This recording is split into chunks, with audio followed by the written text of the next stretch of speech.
Mesopotâmia. O desenvolvimento da língua escrita. Distribuição de Daqui. Um dia na Suméria, antiga região da Mesopotâmia, alunos da famosa cidade-estado de Nippur faziam o dever de casa. O professor pediu que escrevessem um diário sobre sua vida e sua terra.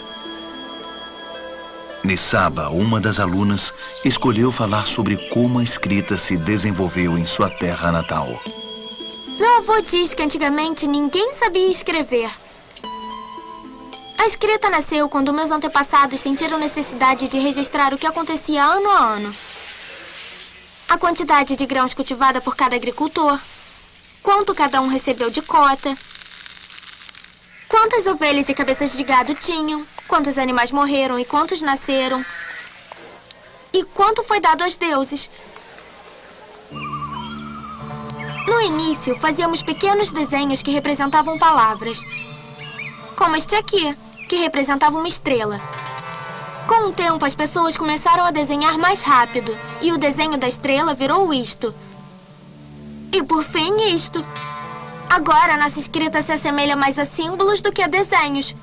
Combinamos os símbolos para formar palavras e nomes, estão vendo? Aqui está escrito Udo. A propósito, Udo é minha ovelha de estimação. Nosso estilo de escrita se chama cuneiforme, quer dizer em formato de cunha. Todos os símbolos são compostos de pequenas marcas em cunha. Isso porque usamos um instrumento chamado estilete para escrever. Ele é feito do junco que cresce ao longo do rio e nunca vai faltar. Escrevemos em tabuletas de argila. Por aqui se encontra muita argila também.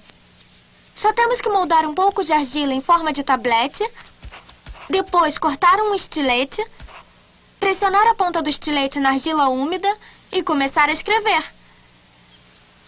Depois colocamos a tabuleta ao sol para secar e endurecer. E aí a tabuleta dura para sempre. Bem, praticamente.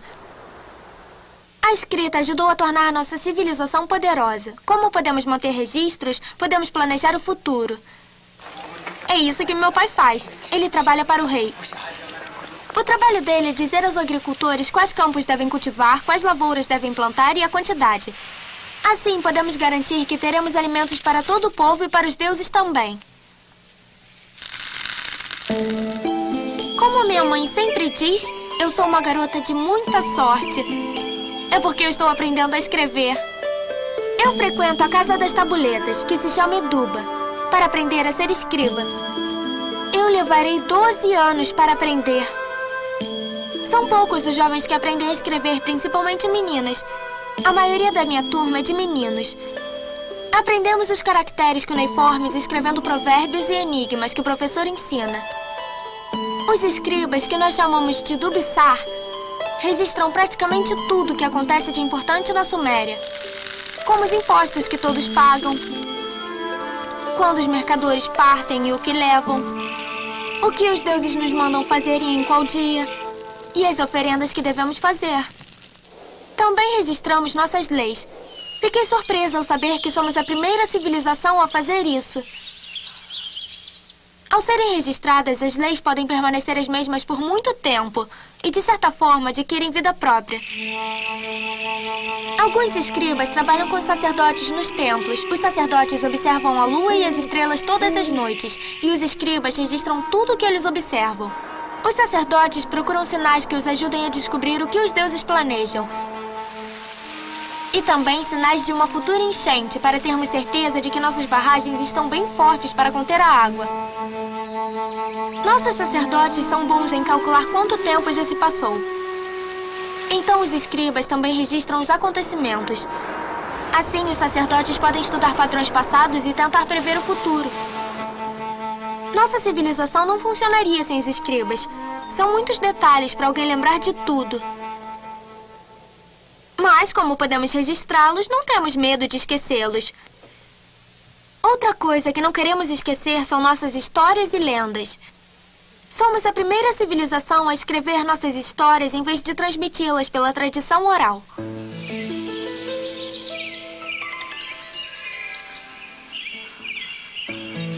Nossas melhores histórias são sobre os deuses.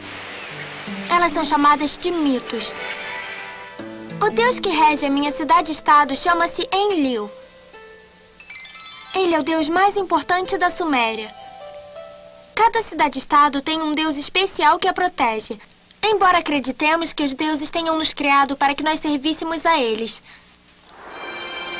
Há uma história que fala do tempo em que os deuses se arrependeram de ter criado os homens e decidiram enviar um dilúvio para matar a todos. Mas um dos deuses não concordou e disse a um homem chamado Zilsudra para colocar sua família e todos os animais que encontrasse em um barco. Caiu uma tempestade durante 7 dias.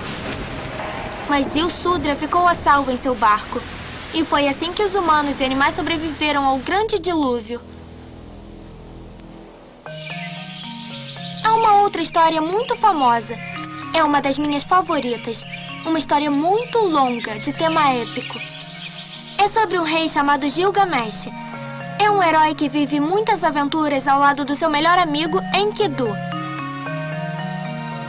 Enkidu é um homem selvagem que corre com os animais. Mas aí ele conhece Gilgamesh e eles se dão muito bem. Um dia, em busca de aventuras, decidem viajar e subir as montanhas até a floresta de cedro para trazer madeira para a cidade. Os cedros são árvores altas e retas e a madeira é muito durável. É perfeita para construir um palácio. Mas havia outra razão para irem até a floresta de cedro. Um demônio morava lá. Era um demônio enorme e mau chamado Huawa. Gilgamesh e Enkidu se achavam bastante fortes para derrotá-lo e queriam tentar. Assim, os dois amigos partiram e andaram tão rápido que uma viagem que levaria 6 meses foi feita em apenas 2 semanas.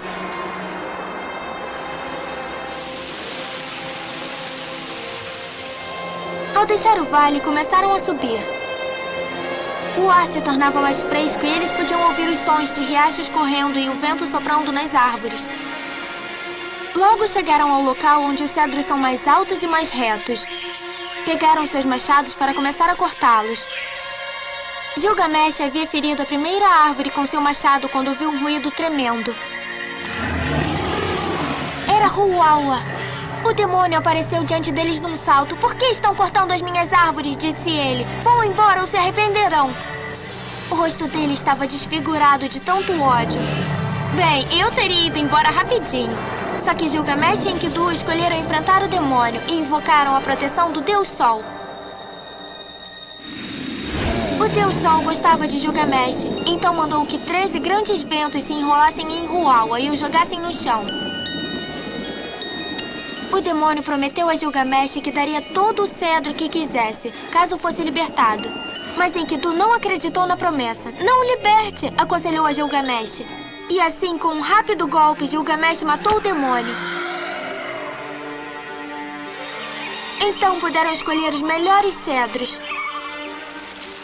Cortaram seus troncos, amarraram formando uma balsa e voltaram descendo o rio Eufrates até a cidade.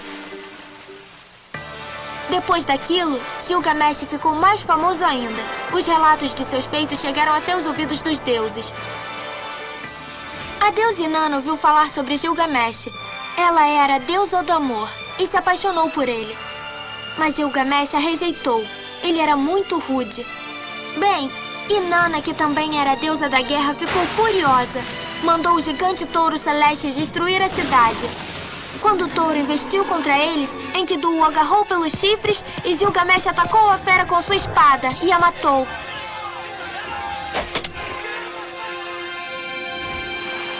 O povo grato organizou um grande banquete para comemorar. Mas os deuses não ficaram satisfeitos. Logo depois, Enkidu ficou muito doente e morreu. Gilgamesh ficou muito triste. Ele começou a procurar um meio de se tornar imortal e jamais passar pela morte. Ele decidiu procurar Zilsudra, o único homem que sobreviveu ao grande dilúvio. Certamente ele sabia o segredo da vida eterna. Gilgamesh vagou pelas terras remotas até que chegou a uma porta que o levava ao interior da montanha.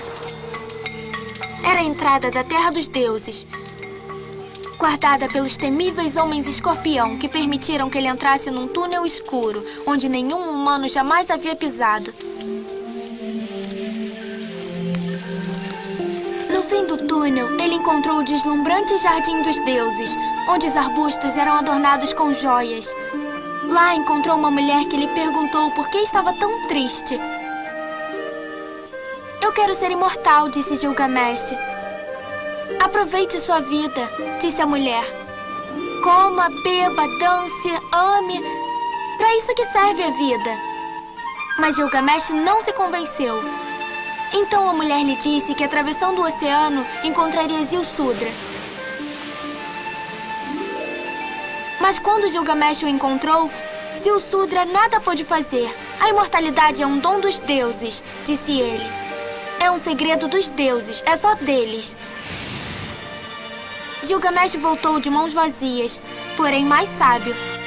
Ao olhar os muros de sua cidade que levara a vida inteira construindo, ele entendeu que era muito melhor aproveitar bem o tempo que ainda lhe restava do que desperdiçá-lo tentando se tornar imortal.